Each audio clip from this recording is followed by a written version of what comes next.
My name's Anita Banerji. I'm a research associate at the University of Manchester, and I'm in the Department of Computer Science. And yeah, we're really pleased to come and share what we call the Inclusive Research Software Engineering Research Project with you today. So these seminars are around inequalities in digital health, and this actually turns the research inwards to look at inequalities within the research teams. So those people that develop the digital tools and write the computational research software. And it's funded by the Software Sustainability Institute. So I'll hand over to the team to introduce themselves as well, and their role in this project. So my role is sort of to lead, to facilitate the project. So I'll hand over to Pauline to introduce herself first. Thanks, Anita. Hi, everyone. My name is Pauline Karega.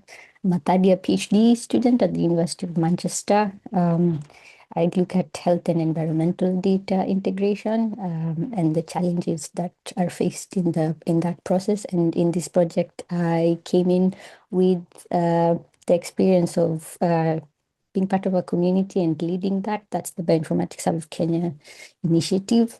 Yeah, and I work as a project assistant. Thank you. And Ella? Good afternoon, everyone. Hello, I'm Ella Kaye. I'm a senior research software engineer at the University of Warwick, where I work to foster a larger and more diverse community of contributors to R, the software language R. I got involved in this project as a research partner through a call. They were looking for people who are research software engineers, research software engineers, and with a background as a member of an underrepresented group or groups. And I am gay, and I'm very active in the LGBTQ plus community, particularly in the R world, where I run a group called Rainbow R. That's me. Thanks, Ella. And Jasmine? Hi, everyone. My name is Jasmine Folz, and I'm a research associate in the Human Computer Systems Group of the Computer Science Department at the University of Manchester. My background is in social anthropology, but my focus of my own research for the past decade plus has been on software professionals in India, the United States, and in the UK. And so my role on this project is to offer my experience and expertise on the social study of software engineers, and as well as to help with some research design and analysis. Great, thank you. So in this inclusive research software engineering project, our overall goal is to understand and improve inclusivity in the research software engineering profession. So in this talk, we're going to talk about what is a research software engineer, then the diversity problem in research software engineering. We're going to share our co-production approach and include team experiences, and then some preliminary findings. And then we're going to talk about how we want to have impact, because as a co-production project, people are investing their time and commitment to benefit the communities that they're from. So it's really important that we look at that impact aspect. So I'll hand over to Ella now as a research software engineer to explain what research software engineering is. All right, yeah, so I am a research software engineer, but as I was preparing for this slide of the talk, I realized that even I did not have a good single definition of what a research software engineer is, nor could I find one. But essentially, research software engineering is around bridging the gap between research and software engineering. It's kind of in the title. So a research software engineer will typically understand both sides of that work. So they'll understand the technical side, and they'll be able to write efficient, reliable, and maintainable code, but also the academic side, the questions that the researchers are trying to answer. So, for example, in a digital health context, if you or people on your team are developing apps for patients or clinicians, then you're doing research software engineering work, even if you don't necessarily have that job title. As Anita mentioned, this work is being supported by the Software Sustainability Institute, which was founded in 2010 as the first organization in the world dedicated to improving software in research. It's got a huge remit and it does a lot. I'm going to focus on the four things that it lobbies for. The recognition of the role of software in research, better software education for the research community, recognition of the role of people who develop research software, because this has typically been very undervalued in a research context, in academic contexts, with software output not typically considered, of the same academic importance as, say, publications. And then the Software Sustainability Institute also lobbies for better engineering of software to provide confidence in the results that the software generates. And it has a tagline that kind of sums up all of these strands of better software, better research.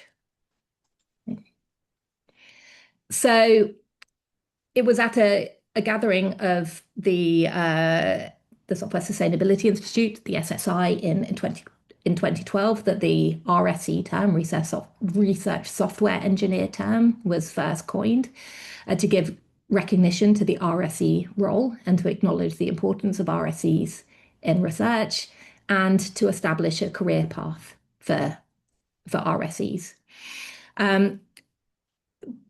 One thing I really want to stress here is research software engineering as a profession, as a job title, is relatively new, just over a decade old. But there are a lot of people who do this work without necessarily realizing that they're doing it or without the job title for it. But it is a growing profession. The Society of Research Software Engineers in the UK has over 500 members. And those are just the people who sign up to it. But the SSI states on its website that there are over 10,000 research software engineers worldwide. And this map on this slide here presents an overview of that back from 2022, 2023. Great. Thanks, Ella. So to come to the diversity issue in research software engineering now, there's an international RSE survey that goes out. And of the people within the UK that respond to that survey, so they see themselves under that RSE, research software engineering professional umbrella, 75% of them are white and 71% of them are men, or identify as men. So this is less diverse in terms of race and gender than academia, than researchers and lecturers and what have you. It's also less diverse than software engineering and industry. So there seems to be a particular problem with RSE, or those who will sort of, relate to that title. So we can see evidence of inequalities in areas related to RSE. So there's a body of literature out there about disadvantage and privilege in academia in general and in science, technology, engineering, and mathematics related disciplines. We can also see evidence of inequalities in commercial software engineering. And then we have our history of computing in the UK. So the original human computers were women. It was a feminized profession. And then the government purposefully masculinized it when they realized the importance of computing for I suppose, for power for the economy. So it was a purposeful shift in who could do computing. So that may all be playing into the RSE role. And we wanted to build up empirical evidence relating to research software engineering as an emerging profession. So there's a gap in the literature there. We need to understand the experiences of people with marginalized identities in RSE. So we wanted to understand how professional and personal identity interact, the barriers enables to career progression. And importantly, we want to move to developing recommendations that would benefit the RSE community. So we've decided to take a co-production approach to this project, and in fact we could term Ella and Pauline co-production partners. Partners seems a bit sort of distant. They're actually core part of our team rather than collaborators, but these are the kind of guidelines we wanted to hold ourselves to within the project. So firstly, the relationship between the Research Institute and the RSE community.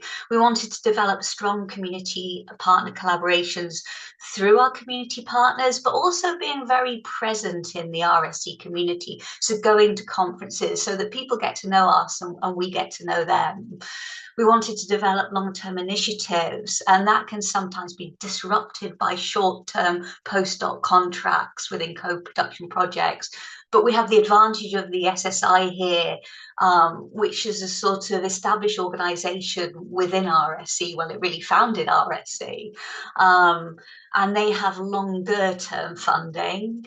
And we wanted to ensure an equitable research process, whether that's as you classically would, giving research participants vouchers for their participation, but also offering remuneration to our co-production partners and offering recognition in terms of, their profile being on the SSI website or authorship of papers or presenting in a forum such as this.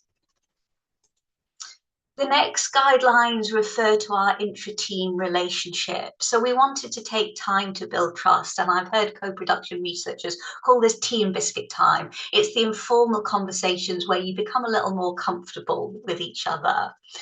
We want to provide transparency through shared documents and plans and give time for questions for when we're not doing that, so that people can say, actually, you haven't told me this, I don't know about this. We co-designed a code of conduct. What does an inclusive space look like for us? And we also explored what I mistakenly called a code of conflict at one stage. And this is because really we want to bring different perspectives into the room, and they may not always line up. So we wanted to understand, how do we have discussions where we can broaden our understanding of each other's views? And ways of working passports work well for different thinking styles, different levels of commitment. We wanted to create culturally responsive practices, and this is really understanding, in this case, other people's responsibilities, whether those are caring responsibilities or whether those are what people can give within their substantive roles. Everybody else on this project, apart from me, had other, for them, fully committed roles. So we had to, it was really important to be accommodating to that and not create tension. We wanted to cultivate a reflective space to support equitable team dynamics. So not just the thinking and the doing, but coming back to understanding, how is this processing impacting me? What are the dynamics going on within our group, but also within our research participants? So we did use reflection, tea breaks, mindfulness appreciations to do that. Finally, our guidelines that relate to the relationship between the research team and the research participants. We wanted to understand positionality and challenge our assumptions. And really, and this is the benefit of having a social scientist such as Jasmine on board, we could do that through reading the literature. She could guide us to the literature on other people's experiences than our own. So we could explore this in a way which wasn't very upfront and personal, but really broadened our thinking. And we did that classic reflection, sometimes individually, sometimes as a team, pre and post our research interviews. What was my positionality in that space? And we wanted to provide training opportunities. In this case, because we had experts such as Jasmine and we had Miriam in the last phase, we could do that within house. They could bring very nuanced social science training to the team. So we were all upskilled. And these are skills that we hope that our research partners, our co-production partners, can inform other areas of their professional careers. So to bring that to life a bit more, I'm going to ask Pauline to talk through one of our co-production process, one of our phases. Right. Thank you, Anita. So how we went about our co-production is we broke down our project based on the time frame that we had into 5 workshops that would fit both building the intra team and also getting the work done itself. So within the workshops, so for example, the first workshop, we had the opportunity to build our team ethos and our code of conduct that would run how we would do the rest of the work, and we use it up to now, even though we built this in a previous phase, and it was helpful to come up with understanding how each and every person works and what would make the space comfortable for them to be able to share and get the work done. We then explored our research aims and came up with our research questions. We also got the opportunity to get a crash course on social science research methods, which if we would have done this individually would have taken very long, but we had an expert in the team and they managed to put together the material in short format, and it was really nice to have that crash course so that we knew what we were doing. Then we tried out the interviewing and focus group guides within ourselves. So workshop 4, we got to pilot these methods just within the team. So we had practiced the interviews between ourselves and gave feedback on how each of us interpreted the materials and asked the questions and made changes to these plans. And then finally, we had a team reflection process where we looked through the material that we had come up with and reflected on the entire process. And then the in-between times between the workshops, we got to engage with different community members. We took away the materials and took it back to our own personal communities and SSI leaders, for example, as well. And had chats and to phrase our questions better, to make our material better. And at the end of it, we came up with our final product, which was our final interview guide that we proceeded with to the next phase. Great, thanks, Pauline.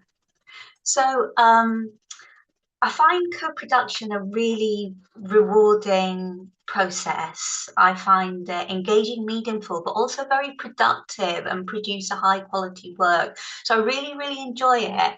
And yet there are some barriers to doing co-production. And I thought it might be good to share those. And these are often the tension between institutional governance, which is of course required and there for good reason, but can be very much one size fits all and doesn't quite fit the flexibility and toing and froing that is required within a co-production process. And that can produce a researcher burden. So, for example, in terms of ethical applications, you're never quite sure of the timelines and how much backwards and forwards there's going to be. And that can be hard to then fit into engaging with co-production partners, reaching out, doing recruitment for them and setting up their contracts. So, you need the stars to align for this to kind of work. You need a bit of luck almost. There is also additional ethics required for tool development. So that's for interview design. And so there's a sort of a double layer of ethics that can be involved. In this case, we didn't need to do it because Pauline and Ella can contribute to being authors on papers. So they're more seen as part of the research team than they are as research participants. The other thing is because we're going through engineering departments, there can be a lack of understanding of co-production, which, you wouldn't necessarily expect an engineering department to understand that, but that does leave the burden on the researcher to explain what co-production is, why it's okay we're doing things this way, why it is ethically sound. Remuneration. So standard processes contracts do not really fit with what we want to do. We want flexibility, but we want to offer a good contract. And putting people on 0 hours contract isn't really great, or they end up waiting a lot of time for their money. And if it's quite hard for systems within the university to do something different. The same for data storage. So Ella and Pauline were involved in data generation and they're involved in data analysis, so they needed to be able to access the data. And we're not all at the same institute. And yet the data we're creating is sensitive. It's around people's lived experiences. So really it needs to be tucked away on a very secure survey, but then our co-production partners wouldn't be able to access it. So it took a lot of work and conversations to find ethical security workarounds for that. And then grant-based funding. So we definitely suffered for that in terms of our timelines. As Pauline said, we co-produced our research questions and our interview guide. I then packaged that up for a grant application that went in. We got rejected. That's fine, it happens. But we waited an awful long time for UKRI to say no. In that meantime, we couldn't get on with that work or put it into another grant call. And then we also got delayed because the SSI was moving on to a new funding source. And we actually waited a long time just for a grant code. And I couldn't keep working with Ella and Pauline, and Ruth was involved as well whilst we were waiting for that grant code. So it stalled us a little bit. And in a way, it sort of starts to challenge those guidelines that we put up earlier around longevity of relationship and not dipping in and out of our relationship with our co-production partners. Yeah. So I've talked a little bit of my experiences there as lead, but it's nice to ask for the other members of the team to share their experiences as well. So maybe, Pauline, you would like to talk a little bit about your experience. Okay. So I had not heard of the term co-production before the beginning of the project or working with the team. So it was a new experience for me. I did get to learn a lot about working within a team. A lot of my projects that I had done before were very individual based. I just come from doing my master's. So it was just me working on things before. It was a new experience and also a bit uncomfortable that a lot of it was talking about how to work and talking about how to work instead of getting to the work. So that was a bit uncomfortable, but it was a necessary part of the process. I'm very happy to have contributed to the material that we put out and the work that we have done. And I also felt very nice to be able to extend the reach of the group, which made our co-production of materials much, much better, I believe. And it reached many more people than would have been reached if I was not part of the team. And a big benefit was having to work with experts, especially in the social sciences methods. I needed to learn a lot in a short time, and being able to be taught that and to be able to translate that to my personal work as well was a very, very big benefit. So yeah, that was my experience. Thank you. Ella? Okay. Yeah, so much like Pauline, the term co-production was new to me as well. And when I first got involved in this project, I was like excited by it and excited by the goal, but admittedly quite skeptical and uncertain about the process to reach it. I did find the initial phase uncomfortable, particularly the putting together the team ethos and the code of conduct and the like, not because the work not because that in itself was an uncomfortable process, but because I just kind of wanted to like get on with the actual work. Or that's what it felt like to me at the time. But being involved in this project has enabled me to kind of shift my idea about what work can be. And I'm now so completely and totally fully on board with the co-production process, and developing that team ethos as being an essential part of the work that we have been able to do together. Um, so and like I don't think we would have been able to do what we did in such a short period of time if we hadn't put that work in up front. So in terms of the ways that I contributed to the project, there's like the actual like work contributions through helping shape the interview questions across phases 2 and 3 of the project, and conducting interviews and being part of the analysis process for them. But more generally, in being able to bring my perspectives and experiences, and my curiosity and attention to detail to all of the discussions. I really enjoyed the reflection question on in what ways have I benefited, because I realized like there was so much more to it than I had even realized previously. For me, that the loveliest part of it has been the relationships. I feel like this is a team full of kindred spirits, and I've really enjoyed getting to know everybody on the team and learn from them, both professionally and personally. It's been fabulous.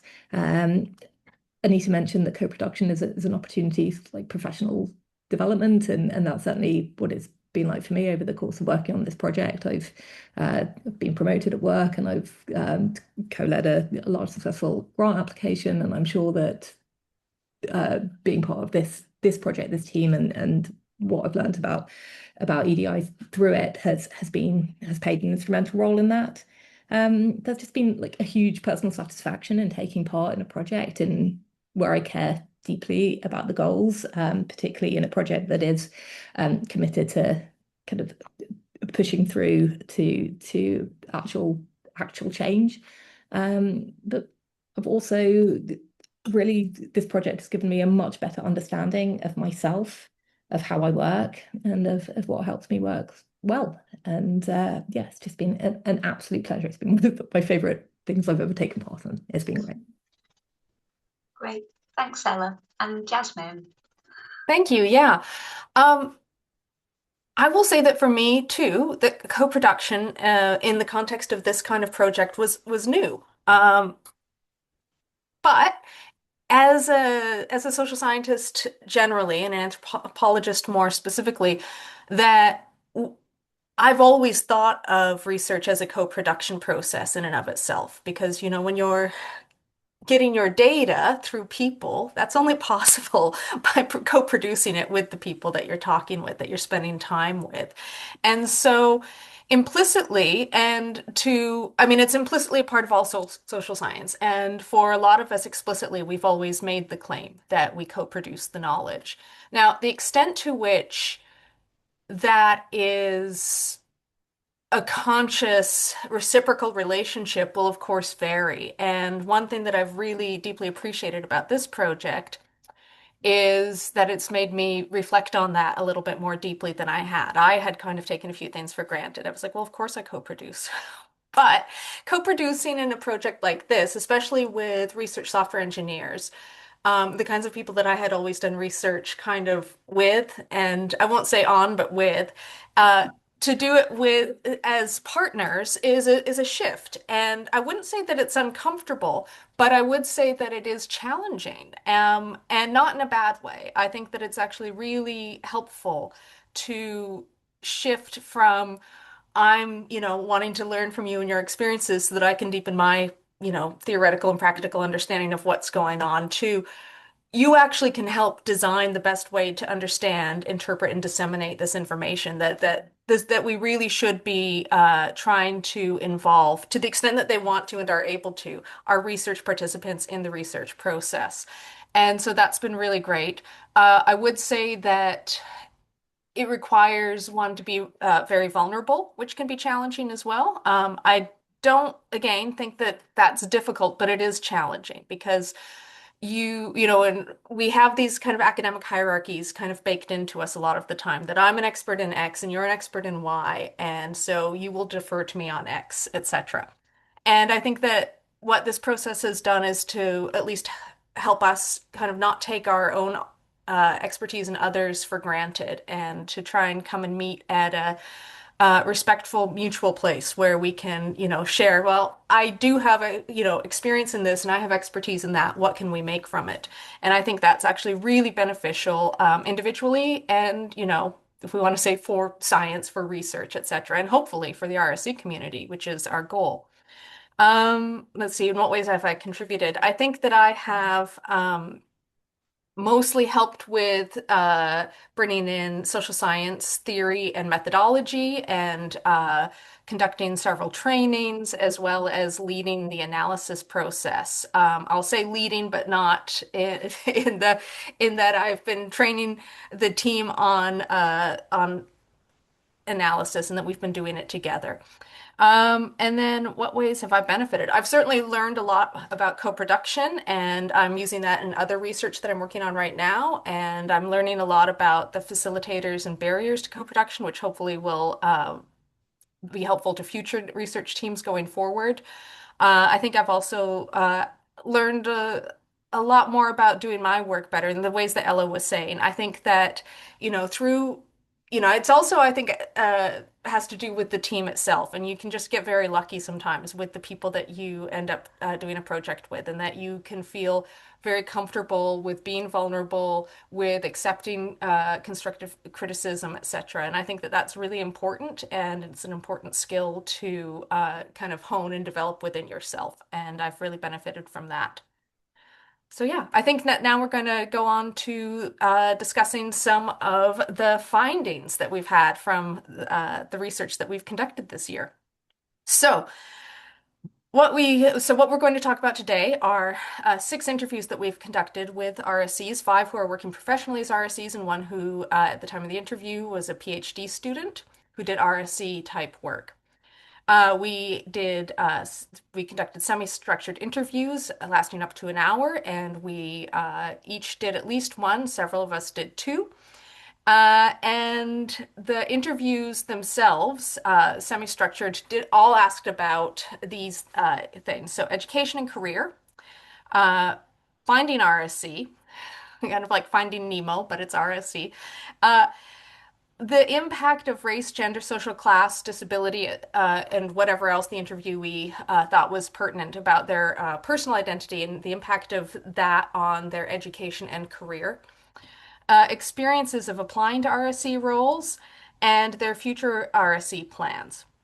Again, because it was semi-structured, we went down a few rabbit holes here and there, but we did cover all of those in all of the interviews. And then we did analysis of the findings, and that was co-produced. And so what we did is we did we did deductive and inductive coding of all of the interviews. Then we had many meetings.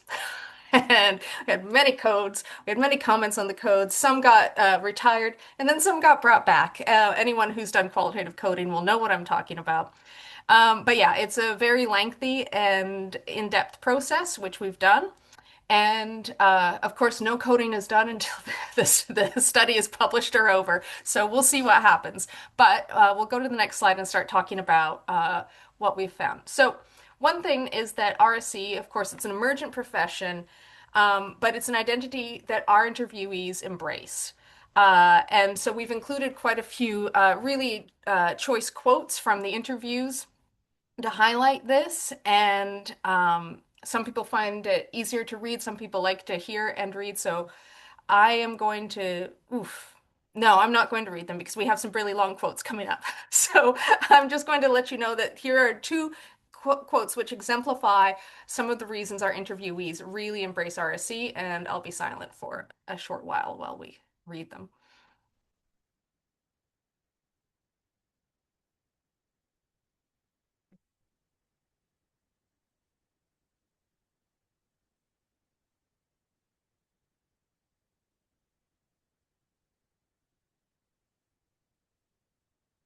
All right. So a few things come out from those quotes that we will explore later in the discussion, but just remember those quotes. So one thing that we did find is that experiences of discrimination are common among the interviewees. they've all experienced subtle and or overt discrimination. And the reason either in their STEM education and or careers.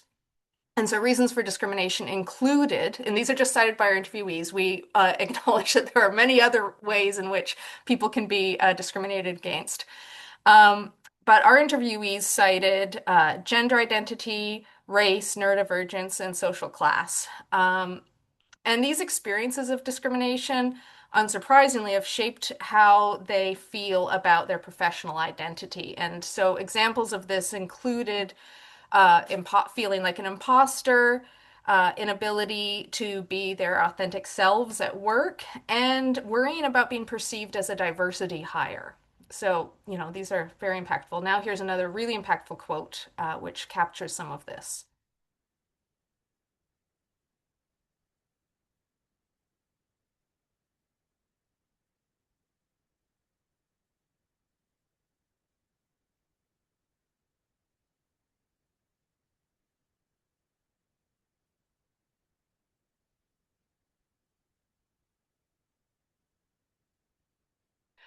All right.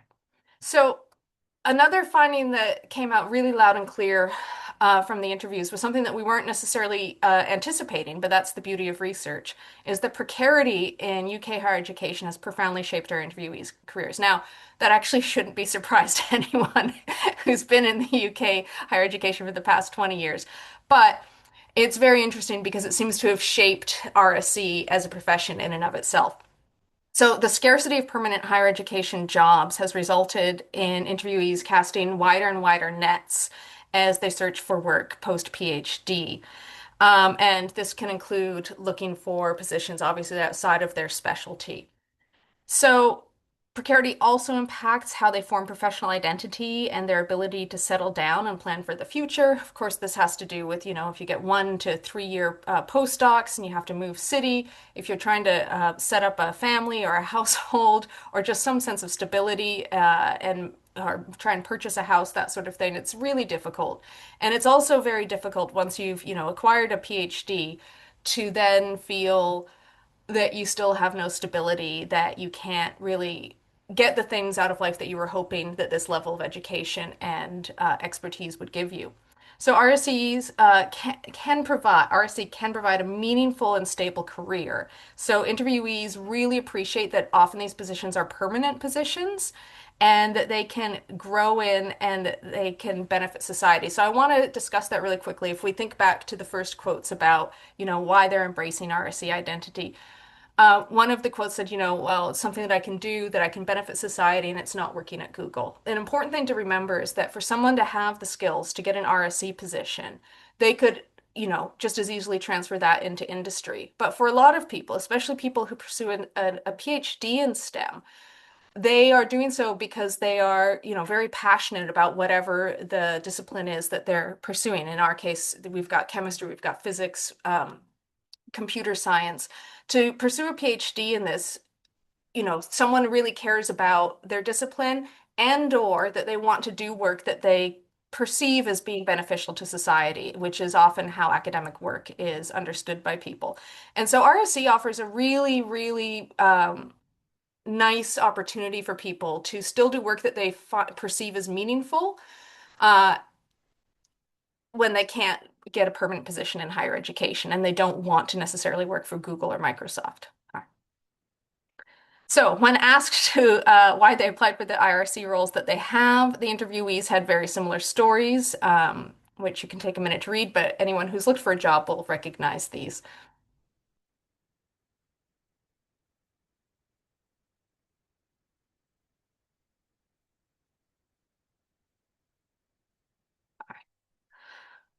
All right, so equity, diversity, and inclusion are key in career planning.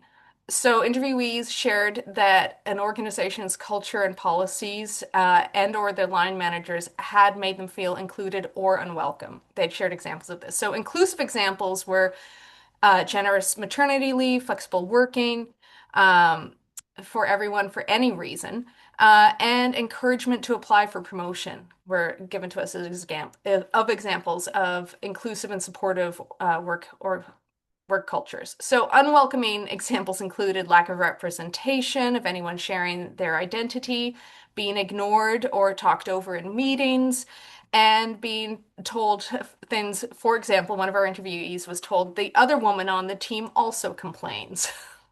So you can imagine this would not feel very welcoming.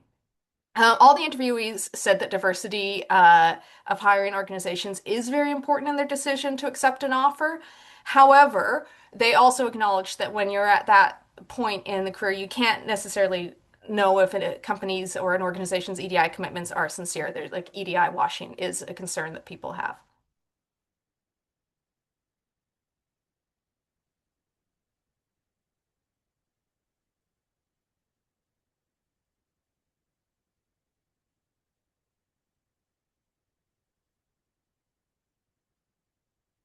All right, and so those quotes kind of sum up a lot of that.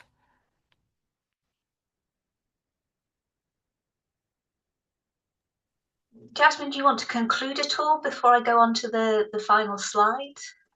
Yeah, I'm not sure how much of a conclusion I have. Just that what we've found is that, you know, it's a growing community, and that there are a lot of understandable reasons why people would like to pursue RSE careers, but that for people with marginalized identities, that there are a lot of barriers to perhaps feeling completely welcome within even the RSE role.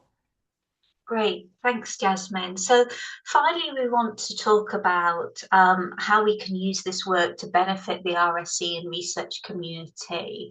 I suppose we're talking about benefiting those individuals with marginalized identities. So there is the knowledge production side of this, there is the publishing or doing blog side of this, but we also want that engagement to be interactive, to be two-way.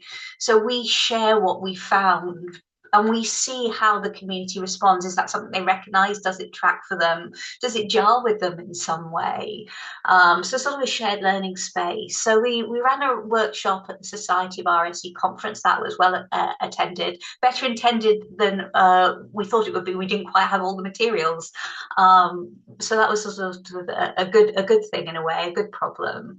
And we did share the social history of research engineering and computing and how that interacted with gender and social orientation. These were interactive exercises. We shared our findings in the same way we have done with you. And then we did some scenario-based exercise around it where RSEs at whatever stage could see if they could work through these scenarios, these case studies, these stories to come up with more sort of structural changes that would support RSEs. We organised a careers workshop for underrepresented groups in RSE. That was partly a give back to our participants, our research participants, our interviewees. We offered them vouchers, but we also say we realised that in some ways you're unsupported. We're going to hold a workshop to offer you some support. And that was, I worked with a career coach. We looked at our findings and we came up with this idea of acknowledging invisible labour in RSE. So getting people to acknowledge themselves, all the competencies and the work they did to give them confidence. And then they can share that within their groups.